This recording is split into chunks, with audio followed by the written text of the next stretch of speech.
discursos que foram aqui proferidos. Eu, se calhar, começava por pegar aqui a narrativa do próprio secretário-geral da ONU, António Guterres, que disse que chegou a hora da ONU agir para cumprir com as promessas de melhorar o futuro da humanidade. Isto chega até certo ponto a ser uma forma de António Guterres admitir que a ONU não tem sabido, de facto, cumprir com este objetivo.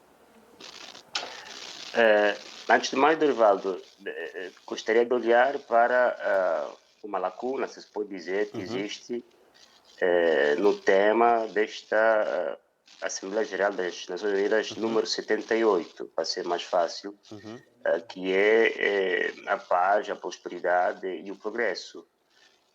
Numa altura em que, nos discursos políticos dos vários líderes mundiais, do sul global, sobretudo, a intenção é a reforma do Conselho de Segurança das Nações Unidas, é a legitimação de uma ordem internacional multipolar, não é uma maior democratização das instituições multilaterais.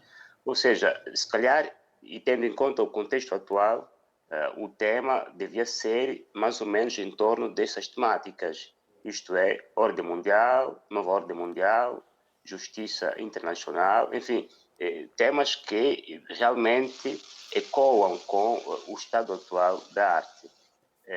Até basta ver, no caso, e aqui fazendo nexo com a questão que coloca, o próprio discurso do secretário-geral das Nações Unidas, na parte final, ele disse que o mundo mudou, mas as instituições internacionais ainda não mudaram. Ou seja, se há esta consciência de que o mundo mudou, mas as instituições ainda não mudaram, então por que não se aprovou como agenda desta Assembleia número 78 a conformação deste mundo ou a conformação destas instituições à nova ordem internacional, não é?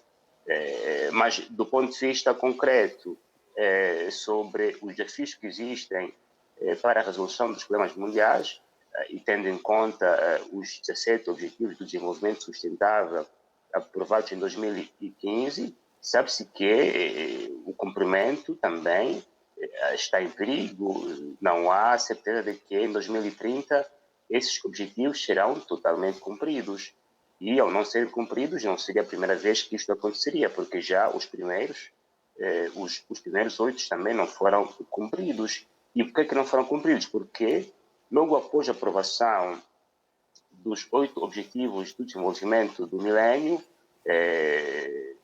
nos primeiros anos de 2000, não é, que integravam-se numa resolução da ONU sobre a nova ordem internacional, com o reconhecimento do papel de instituições multilaterais, o mundo, não é, caiu na guerra ao terrorismo, caiu na dinâmica de intervenção no contexto internacional unipolar, com, não é, a afirmação do poder dos Estados Unidos como um poder sem paralelo, porque na altura, não é, a Rússia ainda estava de rastros, a União Europeia estava a adotar a moeda única e a China ainda não tinha atingido os níveis de desenvolvimento que atingiu agora, 20 anos mais tarde.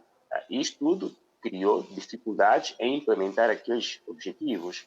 O mesmo se passa agora, estamos na ótica dos 17 objetivos, o mundo está a enfrentar uma guerra, digamos assim, por procura para a redefinição da ordem internacional. Isto também cria dificuldades em, por exemplo, arrecadar receitas para fazer com que os objetivos possam ser cumpridos. E segundo dados, né, dizem que só existe cerca de 15% das receitas disponíveis, das receitas necessárias para se realizarem os 17 Objetivos de Desenvolvimento Sustentável. Ou seja, as Nações Unidas vivem numa constante utopia ou desejo de respalmar este mundo de acordo com os ideais, ou seja, de acordo com um idealismo que muitas vezes não se realiza. E daí este apelo do secretário-geral das Nações Unidas em fazer com que isto possa acontecer desta vez. Mas também, como se diz, não há certeza que isso aconteça em 2030 ou ao longo deste percurso, porque com os egoísmos que existem, com as várias agendas desencontradas que existem entre os principais Estados do mundo, nada indica que isto possa ter lugar. Não é? Agora, do ponto de vista, por exemplo, dos discursos, não é? Um dos discursos mais aclamados, sobretudo na ótica do sul global, é o discurso do presidente Lula, não é? Quando, por exemplo, critica os países mais ricos do mundo que não disponibilizam os chamados 10 milhões de dólares anuais para a chamada justiça climática. E critica também, não é, o protecionismo do norte global e alguns benefícios que vai beneficiando de instituições multilaterais em detrimento do sul global. Ou seja, o presidente Lula fez um discurso bastante abrangente, bastante atual, da atual conjuntura internacional, mas aí está, era bom que esse seu discurso fosse inserido numa agenda das Nações Unidas que discutisse sobre a transformação desta ordem internacional, a nova conjuntura internacional.